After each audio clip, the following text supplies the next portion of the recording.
mais uma vez com vocês, Luz, Câmara e Ação contra o Câncer.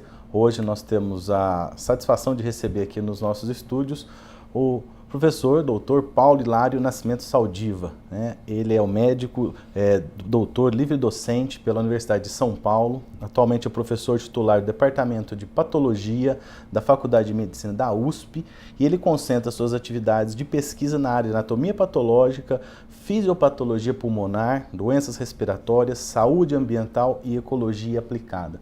Faz parte, ele é membro do Comitê da Organização Mundial da Saúde e também do IARC, que é um órgão internacional. E esse comitê estuda a poluição do ar e, claro, o que essa poluição vai fazer na nossa saúde, no nosso dia a dia.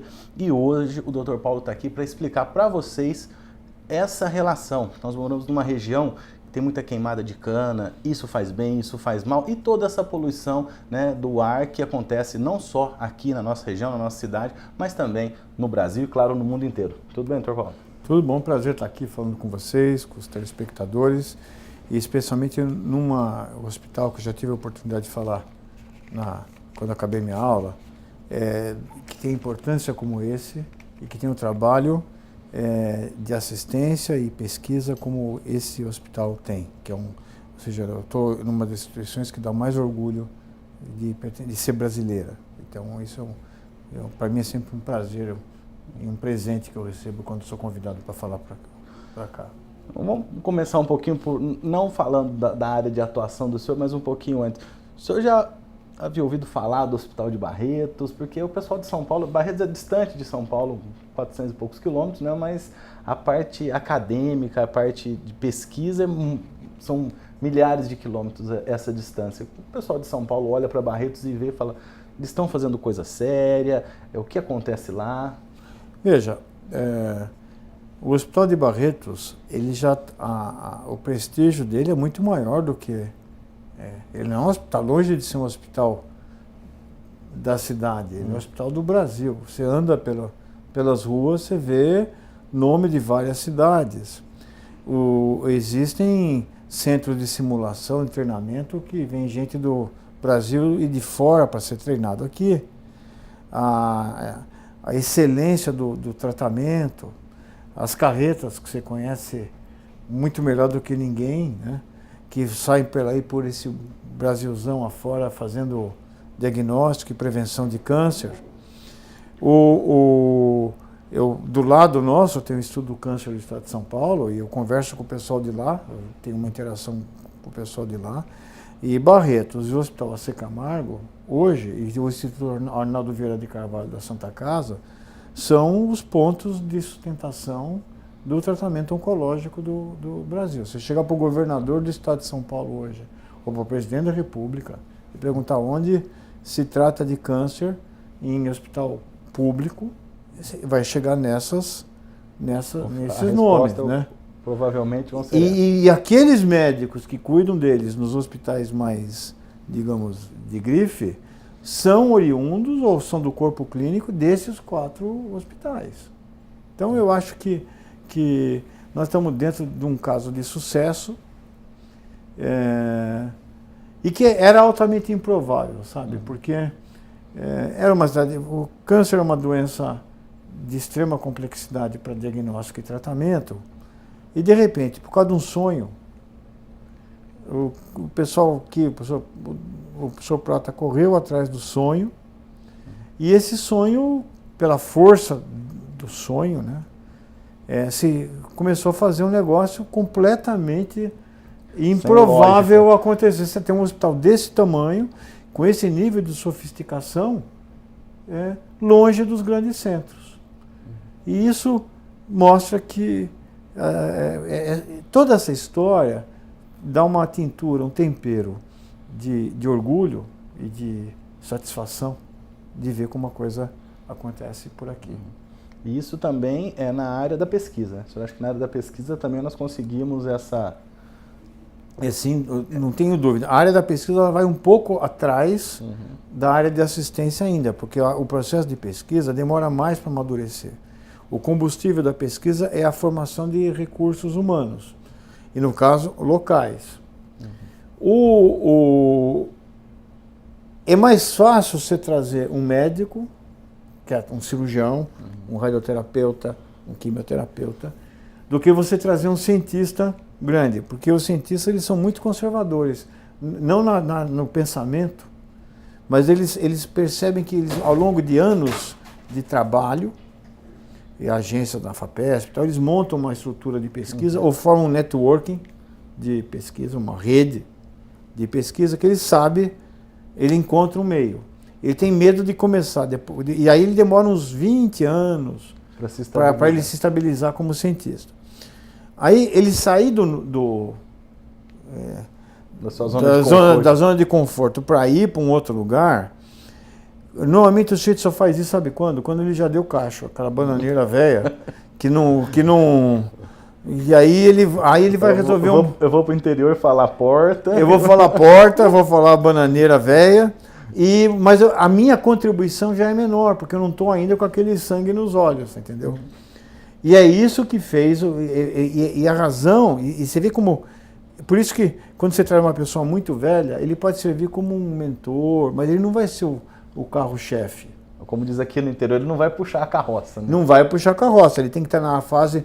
Porque a ciência, por exemplo, ao contrário da assistência, que você tem que correr atrás de dinheiro, fazer show, pegar doação, emenda parlamentar e tal, ou concorrer para os editais do SUS,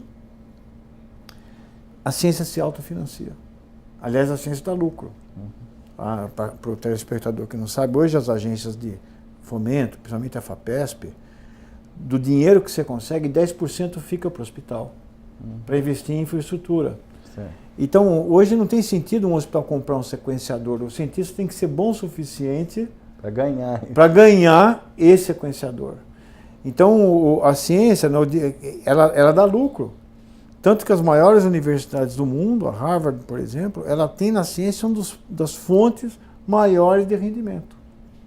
Mas não é das aulas porventura do curso. É o dinheiro que os pesquisadores trazem e as bolsas das pessoas que funcionam. Por isso que a ciência é e a visão de você ter um núcleo de pesquisa que está se consolidando num hospital assistencial, ele tem toda a lógica possível. Porque no momento que você tem que ter um protocolo, eu quero pegar, por exemplo, se eu tratar de tal jeito um câncer de um determinado órgão, ele é melhor ou é pior?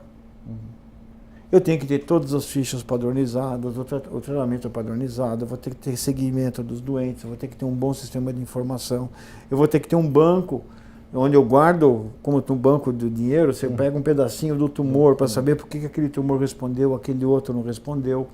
Então você começa então a gerar o que a gente chama de pesquisa translacional. É uma pesquisa que vai do leito do paciente, do centro cirúrgico para a bancada, e a bancada retorna isso em benefício ao paciente. Então, eu defendo que os hospitais que fazem pesquisa são os melhores hospitais. E não sou eu não preciso defender com muita ênfase, porque a maior parte dos indicadores fazem. E todos os hospitais hoje de bom nível, tanto que os chamados hospitais que você vê nos jornais e tal, todos eles montaram centros de pesquisa. Na área de câncer, também especificamente, o Instituto do Câncer tem tem 2 andares de pesquisa. O Instituto AC Camargo, o Hospital AC Camargo, tem um centro de pesquisa com prédio separado, com projetos grandes, um programa de pós-graduação. A Santa Casa ainda não tem um núcleo de pesquisa forte, mas tem pesquisa clínica bem feita. E o Hospital do Câncer, eu tive a felicidade, por exemplo, de ser orientador de pós-doutorado do Dr. Henrique, que trabalha aqui, que foi estudar um tema importante, que é como que os trabalhadores da queima da cana-de-açúcar têm danos ao DNA e potencialmente com maior risco para câncer. Bom, e esse trabalho que o senhor fez aqui junto com o Dr. Henrique, claro, falar um pouquinho do nosso Instituto de Pesquisa, comparação com o que o senhor tem lá, conhecimento em São Paulo, o senhor vai contar para a gente no nosso próximo bloco. Acesse o nosso site www.hcancerbarretos.com.br. Nós voltamos já, você fica agora com o quadro Aconteceu. Para encerrar as atividades do mês rosa, o Hospital de Câncer de Barretos promoveu um almoço festivo. O evento reuniu convidados, organizadores e apoiadores da campanha. além do prefeito Guilherme Ávila, da primeira-dama e madrinha da campanha Andresa Junqueira e a imprensa local. Foram divulgados os números do Outubro Rosa 2013, realizado pela instituição. Mais de 2.266 mamografias foram realizadas em mulheres entre 40 e 69 anos, um acréscimo de 35% em relação aos exames feitos no mesmo período do ano passado. Então, aproveitando, a gente está encerrando o mês de outubro, eu queria falar um pouquinho como foi. Graças a Deus correu tudo muito bem, muitas mulheres procuraram o Instituto Avon com o intuito de realizar uma mamografia, ou seja, responder o nosso chamado. As mulheres de 40 e 69 anos que não tinham feito mamografia ainda ou que já estavam na data de fazer, procuraram no intuito de combater o câncer de mama. Então, este mês, lembrando só a importância do Outubro Rosa, é que todas as mulheres tentem fazer a sua mamografia buscando a saúde da mama, ou seja, a gente combater ou a gente tentar cada vez mais diagnosticar numa fase inicial o câncer de mama para que ele seja 100% curável, tá bem? Então, o que aconteceu durante todo outubro lá no hospital? Muitas mulheres foram, através de seus pedidos médicos ou de iniciativa própria, foram fazer seu exame, aproveitaram e encontraram lá salãozinho de beleza, atividades lúdicas, atividades de artesanato, através da companhia da VCC, uma grande companheira nossa, e fizeram seus exames. Pudemos contar então com os números de quê? De 35% de aumento de mamografias em relação ao ano passado. Isso é um grande número muito importante. E o que acontece, gente? A gente descobrindo que dentro desse número, 80% corresponde a exames de prevenção e 80% de aumento em relação ao mês passado, tá certo? Então, os exames de prevenção realmente atingiram um número recorde. A importância do Outubro Rosa para o Hospital de Câncer de Barretos, do meu ponto de vista, foi as parcerias que a gente fez, tanto com a Prefeitura Municipal de Barretos, Norte Shopping Barretos e diversos segmentos como Senac, que abriram as portas, disponibilizaram toda a infraestrutura que tinham, nos ajudaram com a programação que foi realizada durante todo o mês. Então, a importância da participação das escolas municipais e estaduais de Barretos, que levaram a mensagem da importância da mamografia, do Outubro Rosa para dentro das casas. Se a gente estivesse no lazer, se a gente estivesse na escola, se a gente estivesse no trabalho, durante todo o mês de outubro se ouviu falar da importância da prevenção do câncer de mama. Acho que essa é uma mensagem que ficou bem frisada.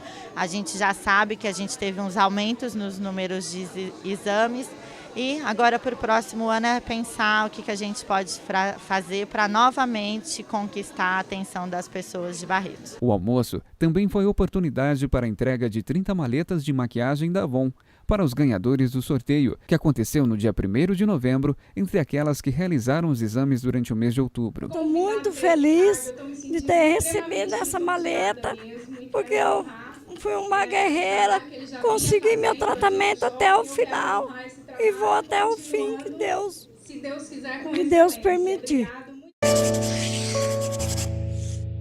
Voltamos, Luz, Câmara e Ação contra o Câncer. Hoje o nosso entrevistado, Dr. Paulo Saldiva, ele entre várias das suas habilidades, ele faz parte de um comitê, né, internacional, como já foi dito anteriormente, que avalia a poluição do ar e os riscos que essa poluição causa aos seres humanos, possibilidade de câncer e tudo mais que você vai aprender hoje aqui com a gente.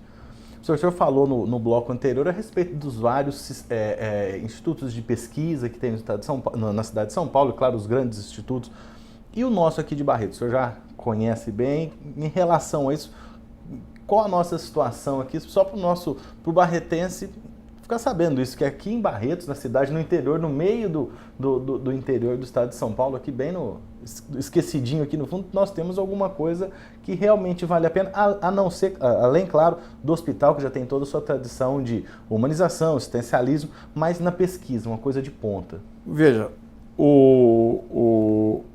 falando especificamente da pesquisa, quando você anda aqui no centro de pesquisa do Hospital de Barretos, e se você chegasse e pegasse um extraterrestre e não dissesse aonde ele está, ele não saberia dizer se ele está num hospital de centro de pesquisa da Europa, dos Estados Unidos ou de São Paulo.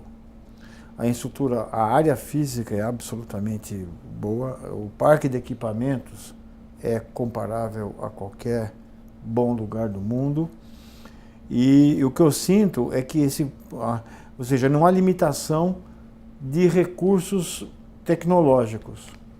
O que está acontecendo é que hoje eu dei aula, peguei a moçadinha, o pós-graduando, o próprio coordenador da pesquisa, o Dr. Rui, um indivíduo novo, e o hospital optou certo. Ele não foi pegar as bananeiras velhas, ele foi pegar gente que está querendo fazer o certo. Conseguir deixar aquela zona de conforto, que o senhor falou que dos 20 E anos, transformar isso em 5. Eles já estão fora da zona de conforto deles, porque o indivíduo está querendo, e no momento que ele constrói a carreira dele, ele vai, o centro de pesquisa vem junto. Então eu diria que eu vejo isso aqui como uma ilha de excelência plantada no meio do interior, né? E que tem, como eu falei hoje, inclusive na aula, de médio para curto prazo, isso aqui vai bombar. Então eu acho que para o barretense que está ouvindo, para o pessoal da região, vale a pena pagar uma visita aqui e ver. Eu acho que vocês vão conhecer um hospital, uma parte diferente do hospital. O hospital, é lógico, a assistência de câncer, a excelência no tratamento, tudo isso é o mais visível. Mas tem uma parte importante para que essa parte da assistência progrida aqui dentro, e vale a pena escolar, saber o que é um laboratório de pesquisa, o que funciona. Eu acho que isso é uma das coisas que vale a pena e vai encher de orgulho a cidade e as pessoas que gostam desse hospital. E o contato que o senhor teve com o hospital pela primeira vez foi... Como aconteceu? O hospital, no caso do Dr. Henrique, chegou até o senhor para fazer essa orientação de doutorado, essa orientação de estudo, o contato assim, profissional com o hospital? Então, o meu contato foi com o Henrique e com um amigo meu, que é o patologista, o Dr. Teócrito, que é meu colega de turma e é praticamente um irmão que eu não tenho. Eu tenho só 2 irmãs, mas o meu irmão é o Theo. Nós temos um temperamento muito parecido. E o Dr. Theo um dia veio para Barreto, substituindo o Dr. Geraldo. Primeiro o Dr. Geraldo Hidalgo veio, depois o Geraldo saiu e ele ficou. E ele me convidou, logo no começo que ele estava aqui, para falar sobre a importância da pesquisa num centro de extensão. Ou seja, por que um hospital que se propõe a tratar as pessoas, qual a importância da pesquisa para isso? Então eu estava defendendo essa coisa que eu falei até agora, que a pesquisa, ela se nutre dos casos, do material que você tem, e você também devolve. Ela usa, mas ela tem uma retribuição E você grande. Então é uma conversa muito... e outra coisa, a pesquisa, ela envolve... Para você fazer pesquisa e você publicar em revistas científicas boas, você tem que estudar. Se você não estudar, não vai. Então, uma das formas de você manter o corpo clínico estudando e estar à frente do que está acontecendo no mundo... É publicando. Então, você é obrigado, para você publicar hoje, cada vez é mais difícil, tem que estudar cada vez mais. Então, essa é o espírito, a cultura da instituição. E com isso, esse estudo profissional traz um benefício direto para o paciente. Para o paciente. Sem contar o que ele está pesquisando, só esse primeiro momento. Exatamente. Eu defendo a ideia de que hospitais fazem pesquisa dão melhor atendimento. Existe uma faculdade de medicina aqui. A exposição do aluno à pesquisa vai fazer com que a gente ensina a medicina por capítulos. O doente não é assim, é tudo. Então, uma das formas de você resolver problemas, um bom médico tem que saber se manter atualizado. Depois que ele saiu da faculdade, ele tem que continuar estudando. Ele tem que pegar a literatura, o que é mais importante, ou seja, ele tem que ter síntese, ele tem que ter crítica. Tem 2 coisas que ensinam isso, o doente e o laboratório, que é o ensino problematizado. E o Henrique, ele foi um presente que a gente ganhou lá. Chegou o Henrique, um dia eu não conhecia, estava vindo para cá, falou, olha, eu estou indo, eu queria fazer um pós-doc. Nós convergimos para o tema da cana-de-açúcar. E para mim foi uma situação muito vantajosa. Não tem nenhum canavial em São Paulo que eu conheça, não. Então, eu só poderia estudar isso no lugar que tivesse agroindústria, e é uma vocação para isso. E é paradoxal, né? Quando você vai ver os trabalhos de cana-de-açúcar, que é uma coisa que é do estado de São Paulo, a maior parte deles é gerado em São Paulo. Que não tem. Que não tem. E você tem centros de pesquisa como em Ribeirão, como em São Carlos, aqui, né? Então, e às vezes é difícil o indivíduo que tem uma assistência grande, ele entender a importância da questão ambiental do câncer. Quando metade dos cânceres, no mínimo, são consequência do ambiente. Então, a ideia de você resolver um problema que vai além de uma medicação, e a prevenção passa por diálogo com o setor econômico, com o setor produtivo, com mobilidade, com combustível, é hoje um dever do indivíduo que está preocupado em reduzir a incidência de câncer. E o fato da Organização Mundial de Saúde fazer uma monografia mostrando que para câncer de pulmão a poluição do ar é a segunda causa, depois do cigarro, mais importante, isso é uma... Só que o cigarro eu posso chegar para o indivíduo e falar assim, olha, meu amigo, você está afim de... Vamos tomar um jeito, vai. Vamos tentar parar de fumar. Eu converso com a pessoa. E na poluição do ar? Parar de respirar não vai ter jeito. Não dá, eu tenho que dialogar com um setor muito maior e economicamente muito forte, que é o setor produtivo. E desse diálogo ou seja, a saúde vai ter que sair um pouco da caixa da saúde para começar a discutir outros temas e conversar com outras áreas do conhecimento para resolver uma causa importante de câncer. Que isso nós vamos falar agora no nosso próximo bloco, que nós vamos falar um pouquinho de saúde e meio ambiente. Acesse o nosso site, como eu disse para vocês, www.hcancerbarretos.com.br. Também estamos no YouTube, Facebook e Twitter. Dê uma passadinha e curta a gente por lá. Agora você vai ficar com o quadro Conhecendo e voltamos já. Sou engenheiro Jades, eu sou gestor da Engenharia Clínica do Hospital de Câncer de Barretos. E o Departamento de Engenharia Clínica ele tem como missão fazer a gestão de todos os equipamentos médicos dentro do hospital. Então, desde a aquisição, o planejamento para a instalação desses equipamentos, posteriormente, a manutenção preventiva e corretiva desses equipamentos e, posteriormente, a definição de quando esse equipamento está obsoleto e deverá ser substituído por outro de tecnologia mais nova. Então, em linhas gerais, esse é o trabalho da engenharia clínica. O departamento ele foi estruturado há 8 anos e conta hoje com 8 colaboradores, sendo um time aí de 3 engenheiros, técnicos e tecnólogos que atuam nessa área, fazendo toda essa gestão dos equipamentos.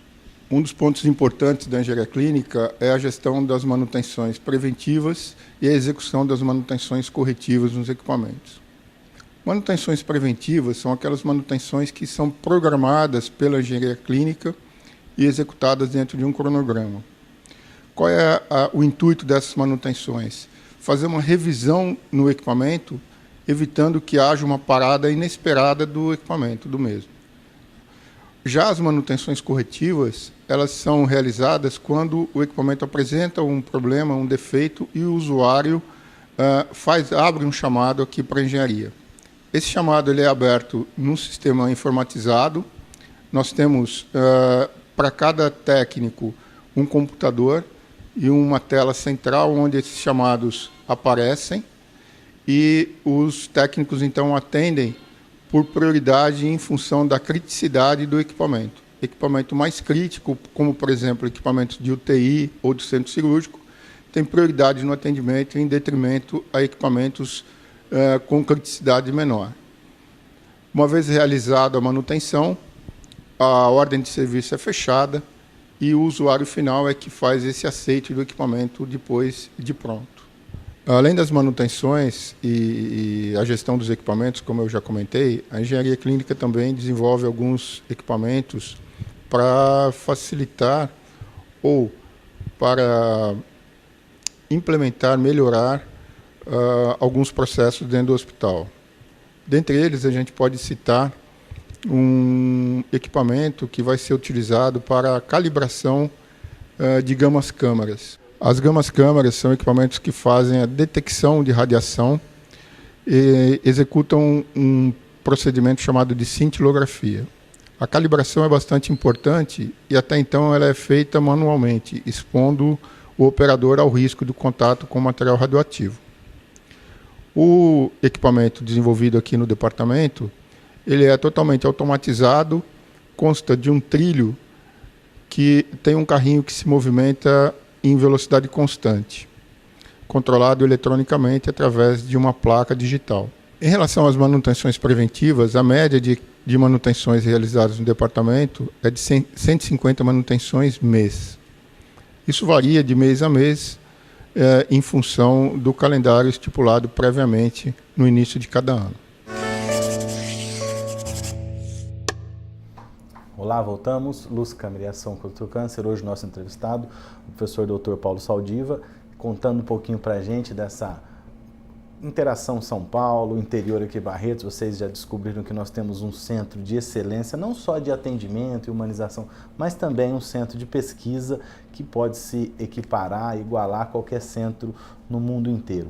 Ele contou como ele conheceu o nosso hospital através do Dr. Henrique, né, nosso profissional aqui na área da pesquisa aqui do hospital, e agora ele vai contar para vocês um pouquinho a respeito do meio ambiente, poluição do ar e o câncer. Essa relação que às vezes a gente nem liga para ela. Não, moramos no interior, o interior é tudo limpo, o ar é puro, mas não é bem assim, né, professor? Não é o que, os instrumentos de medida que estão no interior da CETESB, porque que a CETESB colocou, né?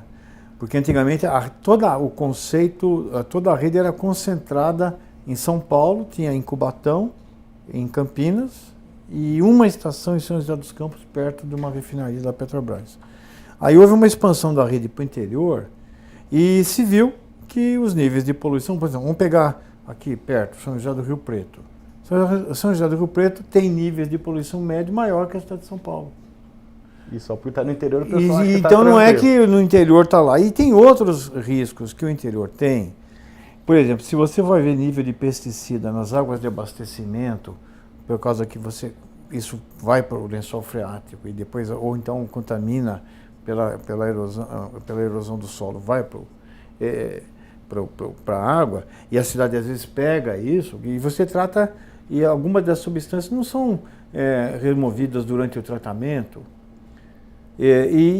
Muitos desses compostos, por exemplo, pesticidas, algumas indústrias de plástico, liberam na água compostos que têm um efeito parecido a estrógeno, como se você estivesse tomando um pouquinho de um anticoncepcional. Menino, menina, isso está relacionado com câncer de próstata, câncer de mama.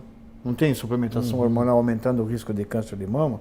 Esses chamados estrógenos ambientais estão associados com o câncer de mama. Alguns pesticidas estão relacionados com leucemia, doenças tipo leucemia, linfoma, e alguns tumores de fígado, de vias biliares. Mas agora, de longe, o que a gente está mais exposto é o ar. Porque o ar, você não pode... A água você pode comprar, fazer um tratamento, mas não tem uma estação de tratamento de ar. E você também não pode... Você pode comprar água engarrafada, fazer suco, mas você não consegue fazer um suco de ar para você usar. Andar com oxigênio nas costas. Então, a poluição do ar tem um risco pequeno em relação... Ela faz tudo que o cigarro faz. Se você for lá no lugar que vende cigarro na padaria e for ver aquelas fotografias ali dentro, que tem, né? Cigarro dá câncer de pulmão, dá arteriosclerose, faz baixo peso ao nascer, prematuridade, câncer de bexiga. Ele faz tudo aquilo. Os compostos são muito parecidos. Só que, felizmente, a concentração é muito menor. Então, para o indivíduo é melhor ele parar de fumar. Não tem comparação. O risco do fumo é de 10 a 20 vezes maior do que o da poluição do ar. Mesmo porque não pode parar de respirar, né? Agora, mas esse que é o problema. O cigarro consegue parar. Hoje, no estado de São Paulo, a taxa de fumantes nas cidades varia entre 15% a 20% de fumantes. Então, só que a poluição está 100% da população. Então, vamos supor, embora o risco seja 10 vezes maior do cigarro, como o número de fumantes, de não fumantes, da população é 5, 6 vezes maior, o risco é pequeno, mas todo mundo está fazendo. Mal comparando, eu sou de São Paulo, então a gente está... Eu ando muito numa ciclovia do lado da Marginal de Pinheiros, eu ando muito de bicicleta. Eu olho para o Rio Pinheiros e falo, nossa, que rio poluído. Mas o meu risco é zero, porque o leão está preso. Eu não sou obrigado a ter contato com ele. Nadar e nem beber aquela Nem beber aquela água. Já o cano de escapamento do congestionamento da marginal, eu não tenho como escapar. E esse é o problema. A gente não só tem um risco que eu não consigo ter uma medida individual de proteção, como o trânsito fica mais lento, eu fico mais tempo no meio do pior cenário, que é o cano de escape. Então hoje a gente estima que na cidade de São Paulo, que 1 em cada 8 a 10 casos de câncer de pulmão são atribuíveis à poluição do ar. Principalmente um tipo chamado adenocarcinoma. E o risco é maior em não fumantes. Então, câncer de pulmão em não fumantes, a maior causa hoje é poluição do ar. E num médio não, acredito que num longo prazo, o senhor vê uma possibilidade de melhora, essa interação que o senhor falou no bloco anterior com as empresas e com vários setores da sociedade, para poder mudar isso? Depende do lugar do mundo que você está. Na Europa, nos Estados Unidos, a poluição caiu muito. Agora, as mesmas empresas que trabalham na Europa e nos Estados Unidos, quando vão operar na África, ou na Ásia, ou na América Latina, tem um padrão de funcionamento diferente. Uma usina térmica velha, que não pode operar na Europa, ela é desmontada. Vai desmontada e vai. Então, você vê, a China conseguiu agora, nessa semana passada, ter níveis de poluição altos que Londres teve em 1950. Quer dizer, isso que eu chamo de racismo ambiental. Quer dizer, é uma forma de racismo onde as empresas que são multinacionais tratam diferentemente as populações a depender de onde estão. Do poder econômico local. Ou da cidadania, ou da capacidade do pessoal identificar o risco. Quer dizer, eu acho que essa é uma questão que envolve vários aspectos econômicos. Por exemplo, aonde a poluição caiu, onde os países são ricos. Ou seja, não há incompatibilidade entre desenvolvimento econômico e controle de poluição. Isso é contrário. Aqui você vai, ao você ter que investir menos em filtros, ou ter uma agricultura mais avançada, que se use menos defensivos agrícolas. Veja carro, equipamento de segurança, que há muito tempo não se usava. Você compra um carro da mesma marca no Brasil, na Europa, nos Estados Unidos, é outra coisa. E funciona isso para vários temas, não é só para carro.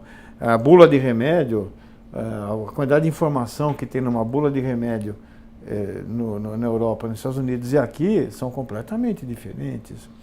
Então, esse problema envolve, então, uma questão econômica, envolve uma questão de saúde científica, sem dúvida, mas tem componentes éticos.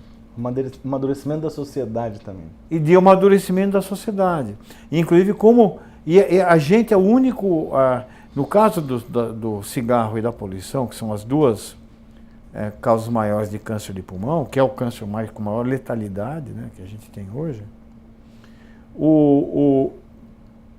a gente se apaixona pelo agente que causa câncer. O cigarro dá prazer quando você fuma, quando você está nervoso, você usa aquela nicotina para canalizar a energia, né? Eu tenho que me preparar, você começa a fazer isso, você tem um efeito, então, do sistema nervoso central que é benéfico. E o carro, a gente construiu, não tem aquele filme de robô, que você cria um robô, um computador, que de repente se vira contra você, assim, te domina? É a mesma coisa. Esse é o carro. Isso acontece, esse é o carro.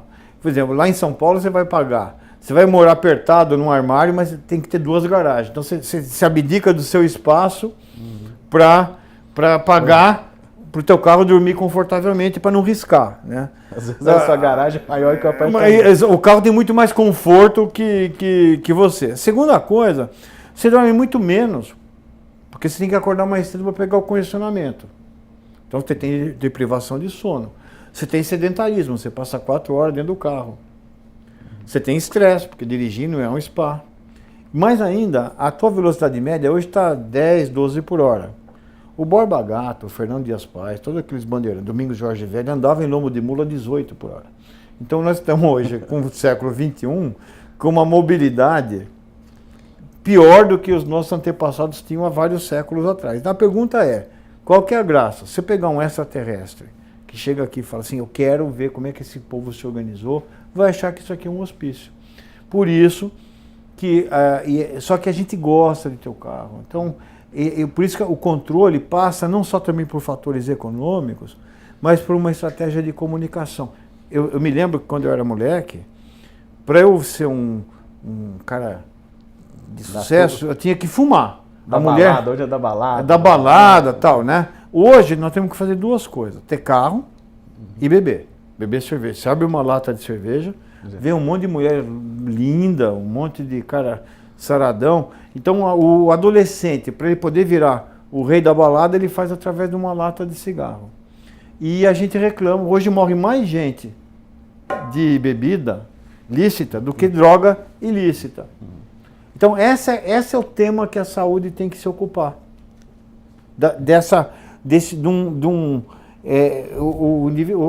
Quem causa malária não tem nenhuma companhia de propaganda fazendo propaganda do plasmodium da malária. Mas do cigarro e do carro e da bebida tem. Bom, estão batendo papo agora com o Dr. Paulo, ele está explicando para a gente toda essa parte de poluição, o que não causa cigarro, bebida, e o carro que você viu que não é tão seu amigo assim, principalmente nas grandes cidades, mas aqui no interior já está começando, ficou sabendo que na nossa região temos áreas de poluição também, e no nosso próximo bloco ele vai contar para vocês esse trabalho junto com o Dr. Henrique, que eles desenvolveram aqui na cidade de Barretos, medindo os níveis de poluição do nosso ar, e você vai ficar sabendo isso no nosso próximo bloco. Acesse o nosso site, YouTube, Facebook, Twitter. Procure a gente na internet, estamos lá. Você vai ficar agora com o quadro Uma Dose de Saúde e voltamos já.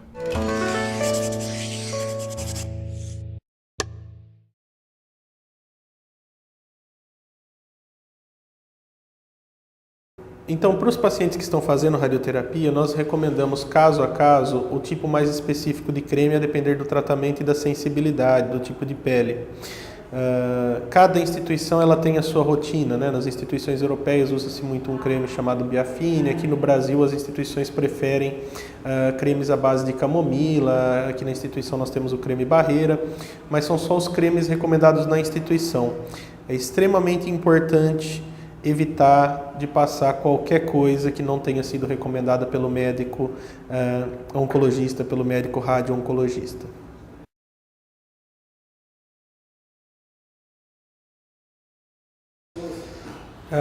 A radiação não é contagiosa, né? A pessoa que ela está fazendo a radioterapia, a radiação age no corpo daquele paciente, daquela pessoa, apenas durante os poucos minutos em que ela se encontra dentro do aparelho. Uma vez que ela sai da sala, uma vez findado o tratamento, ela não se encontra radiativa, ela pode ter contato com crianças, com bebês, e isso não gera nenhum problema para a sociedade e nem mesmo para ela, uma vez que a rádio também não causa imunossupressão, então não há grandes dificuldades em se ter contatos com outras pessoas.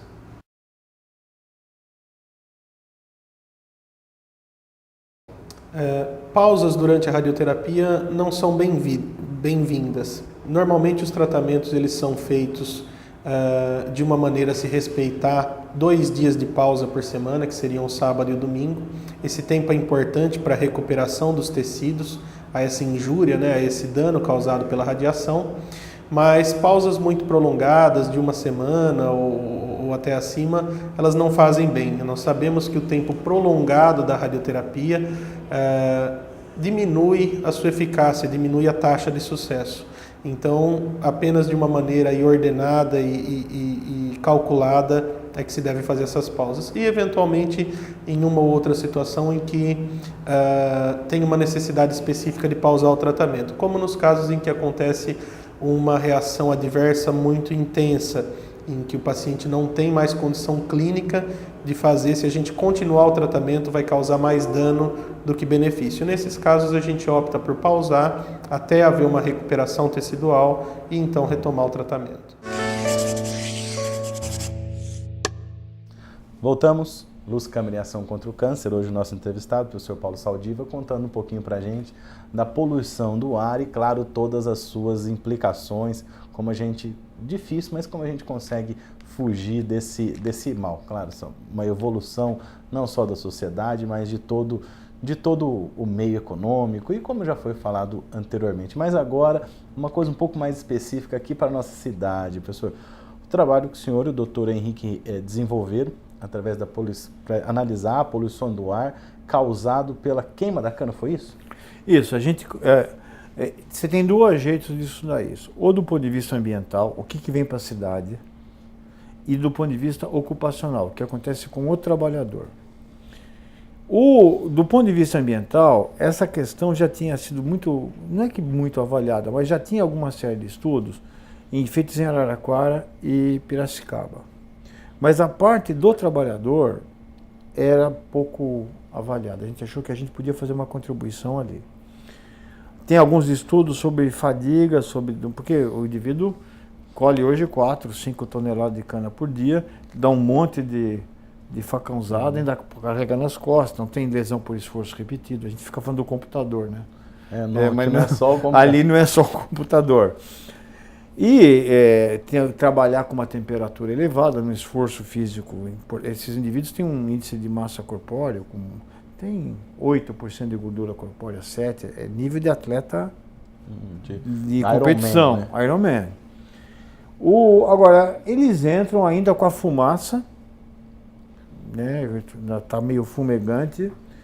Tem você suspende do solo, tem a fuligem, tem a defensivo agrícola que foi queimado, e tem compostos que são produtos da queima incompleta, porque a cana não esturrica. Então, quando você não queima completamente, gera um monte de compostos orgânicos, alguns deles chamados hidrocarbonetos policíclicos aromáticos.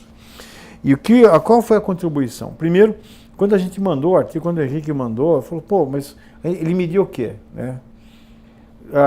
Como o indivíduo respira pela boca, pode esforço, mediu. Tirava as células, pegava uma espátula, fazia um raspado, fazia como se fosse um Papa Nicolau da boca. E quando uma célula se divide, ou tem uma quebra do cromossomo, esses cromossomos que ficam no núcleo, quando ele está quebrado, o pessoal joga fora. E vai para o citoplasma, para fora do núcleo. E lá ele fica ele muda a conformação e você consegue ver no citoplasma um pedacinho de cromossomo quebrado. Alguma coisa está errada ali que nós vamos ver. E também nas células, tinha uma célula de defesa, um glóbulo branco chamado linfócito, que ele tem a capacidade de se dividir. Então você pegava linfócito, colhia sangue, pegava essa célula, separava, estimulava a dividir, e se tiver um dano ao DNA, aquela divisão sai errada e quebra o cromossomo. E o que se viu, primeiro, que a mutação, existia quebra cromossômica muito maior do que na população controle nesses indivíduos, que a mucosa da boca, que é muito mais simples de colher, não dói nada, você não precisa mexer, ela foi tão ou mais sensível que o exame mais sofisticado de linfócito. E a magnitude do efeito era muito grande, tanto que um dos revisores falou, isso aqui é nível de eles estão expostos, parece de radiação.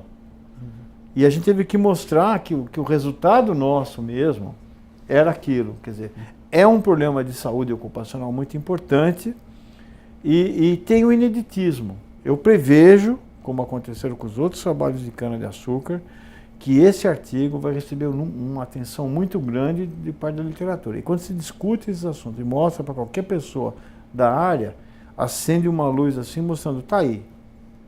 Uma coisa que você tem um centro de pesquisa sofisticado no meio de uma agroindústria. E isso envolve na área de câncer a combustão e os defensivos agrícolas. Está aí um nicho de competitividade. Aí o hospital pode, pelo prestígio que esse hospital tem, pela credibilidade que ele tem, discutir. Quer dizer, você não pega a questão ambiental, que o pessoal costuma fazer uma caricatura dos ambientalistas, né? Todo mundo usa bata branca, fica ouvindo Violeta Parra, Mercedes Sosa, umas músicas zen, abraçando árvore e tal. Não é isso?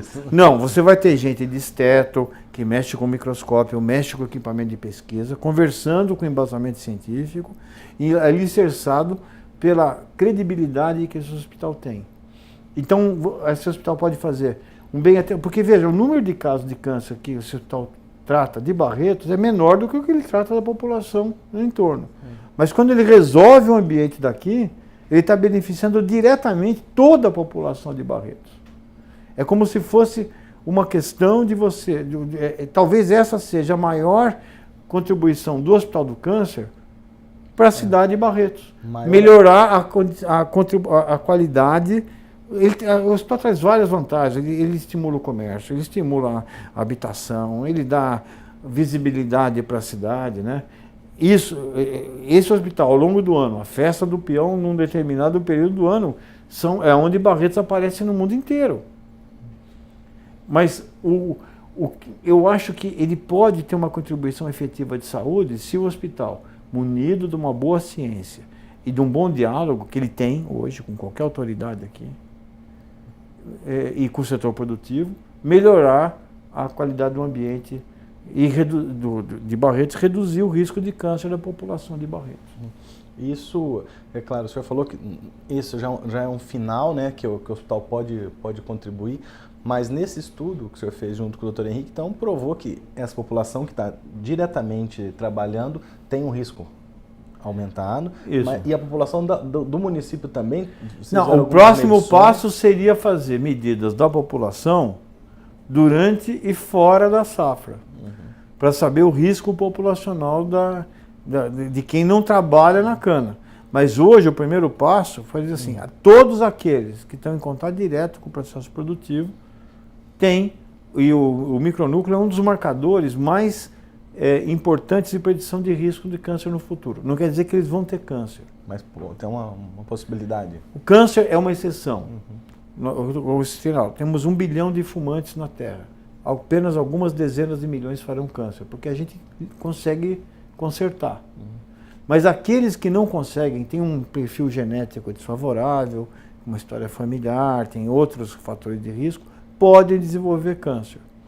Então, é isso que talvez o caminho futuro seja chegar, e o Henrique agora com pós-doutorado, com um programa de pós-graduação, ele podia pegar uma população, o mesmo indivíduo, medir em várias estações do ano e correlacionar. A gente fez isso uma vez só na Amazônia, em alta floresta, com escolares, e mostrava que quando queimava a mata, o número de células com alteração genética era maior. Então, com isso você pode dizer assim, olha, peraí, população, você não quer dizer que você tem câncer, mas o teu risco de câncer, porque você já nasceu programado para isso, aumenta tantos %. Então vamos conversar com quem faz. Eu acho que esse é o tipo de diálogo. Entendeu? Inclusive dá para você computar o custo econômico. Todo mundo sabe quanto custa para mudar, mas ninguém sabe quanto custa manter do jeito que está. Então, esse diálogo, que esse hospital tem o prestígio e todas as condições necessárias para propor, porque se tem uma coisa que o barretense não desconfia, é da boa-fé, da integridade e da atuação desse hospital. Bom, ficou aí a dica do professor Paulo Saldiva e também já a tarefa para o Dr. Henrique, né? Próximo aí ao seu próximo estudo. Professor, além dessas suas palavras, mais uma palavra de despedida para o barretense, né, que às vezes olha e fala, será que o hospital é assim? Será que tem tudo isso mesmo? Ou às vezes até não conhece o hospital. Uma palavra de uma pessoa de fora que tem todo o conhecimento que o senhor tem. Eu vou contar, então eu vou fazer para o barretense o que eu falei, o diálogo que eu tive com o meu amigo Teócrito agora, questão de meia hora atrás. Tem hora que você fica fazendo muita pesquisa, você começa a executar pouco da medicina, você fica mais administrando, então fazendo no laboratório você não tem. E com o projeto para 2014, eu vou fazer 2 períodos sabáticos, de 3 meses, que eu vou fazer um estágio. Nós estamos com um projeto na faculdade de fazer autópsia sem abrir o corpo, com tomografia e angiografia pós-mortem. Aí a família vai querer saber, porque morte sempre pinta a culpa, né? Se eu tivesse levado antes, eu não sei o quê, e essas culpas quase não existem. Então, se você souber a causa de óbito, a doença de base e tal, e se não precisar fazer aquele aquela sangueira toda, era legal. Então tem um centro que começou a fazer isso na Suíça, vou passar 3 meses. E eu quero dar uma... como eu trabalho muito também com pulmão, tem outras patologias, outras doenças que eu tenho pouco contato. E eu falei que eu ia passar um sabático aqui de 3 meses em Barretos, vendo... Então isso mostra a qualidade do serviço que vocês têm. Porque hoje, na minha área de especialidade, um dos melhores lugares para aprender patologia de câncer está aqui. Se eu tiver que pegar um cirurgião para fazer cirurgia minimamente invasiva, um dos melhores lugares do país para ter, se não o melhor, está aqui. Aqui ele ensina a você operar. Antigamente a gente chamava grandes cirurgiões, grandes incisões. Hoje mudou. Grandes cirurgiões, um buraquinho cada vez menor. Aqui é um lugar muito bom de aprender. Então, isso mostra que, como eu já disse no início dessa entrevista, o Hospital de Barretos, embora ele esteja colocado em Barretos, ele tem uma dimensão maior, ele está muito longe de ser um hospital regional. Ele é um hospital que hoje pertence ao mundo. Bom, muito obrigado por essas palavras. Você vai ficar agora, claro, pense isso também, pense um pouquinho que você está aqui em Barretos, o hospital está aqui, o hospital é de vocês e, como o professor disse, o hospital do mundo. Então, se orgulhe da Festa do Peão também e, claro, do nosso Hospital de Câncer de Barretos e, como ele disse, de Barretos e do mundo. Acesse nosso site www.hcancerbarretos.com.br. Fique com Trocando Ciência em Miúdos e voltamos em breve. Obrigado.